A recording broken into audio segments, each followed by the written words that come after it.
Natalie, as per usual, you've provided some absolutely wonderful insight into the topic of differentiated instruction. Um, I always find myself agreeing with a lot of what you have to say. I think you're spot on with a lot of the things that you said, especially this idea of collaboration between, all parties involved, between teachers, between students and teachers. I think that's incredibly important, and I don't think that differentiated instruction is even a possibility without that. So I'm really happy that you pointed that out. As far as your main suggestions for the novice teacher goes, once again, I think you're spot on. I mean, giving students a platform to express what they need, that's huge. And I think that a lot of the time, we don't necessarily give students the benefit of the doubt when it comes to them kind of understanding their own learning. Obviously, you're always going to have those students who aren't necessarily going to know how to respond when you say that you're asking them a question, what can I do to make this easier for you? Or what can I do to make you understand better? Sometimes you're going to have those students who don't know, and that's where you need to kind of coax them along a little bit, and you need to play more of a coaching role. But a lot of the time I think that students have great insight into what's going to work for them, which is why getting feedback is so important, I think. So I think that's great.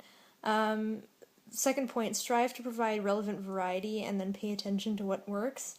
Absolutely. And this sort of reminds me a little bit of one of the survival techniques that my mentor teachers were mentioning on my practicum as well, which was even writing an outline of what's going to be covered in class on the board can help to save a lesson. Because there are going to be times where you can't differentiate instruction, I would argue, for all the time in a class. There are going to be times where students who usually work better individually are going to have to pay attention in an entire class setting, and they're going to have to take part in a group discussion.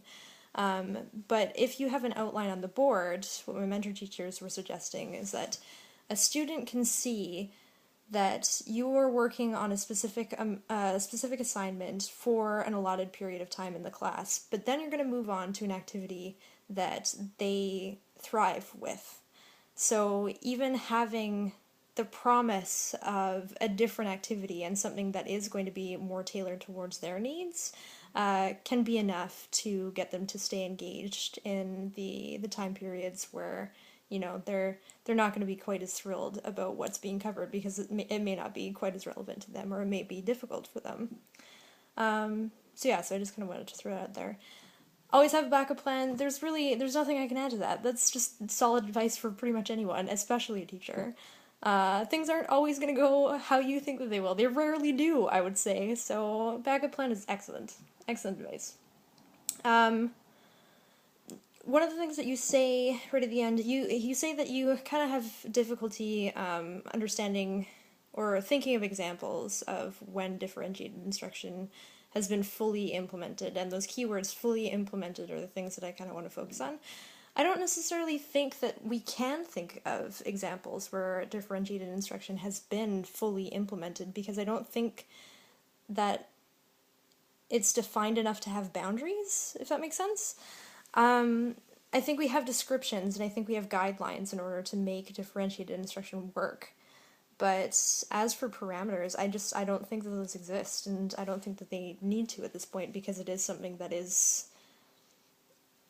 consistently shifting, I suppose, and it is a very flexible idea, because it has to be. And then one of the other things that you say here is that you saw a lot of teachers giving choice in their assignments, but you're wondering whether or not choice alone equates differentiated instruction. And I would say no, mainly because you have the word instruction in it, right? So yeah, choice is great, and I think that choice is definitely imperative when it comes to a lot of these endeavors, but there is still the instructional component. So a student can choose to do a particular assignment, but the teacher is still necessary to facilitate the learning that has to go along with that assignment, if that makes sense. I hope it does. I can never really tell. But yeah, thank you for your comments. Like I said, as per usual, they've been really insightful. They've been great. So thanks for sharing with us.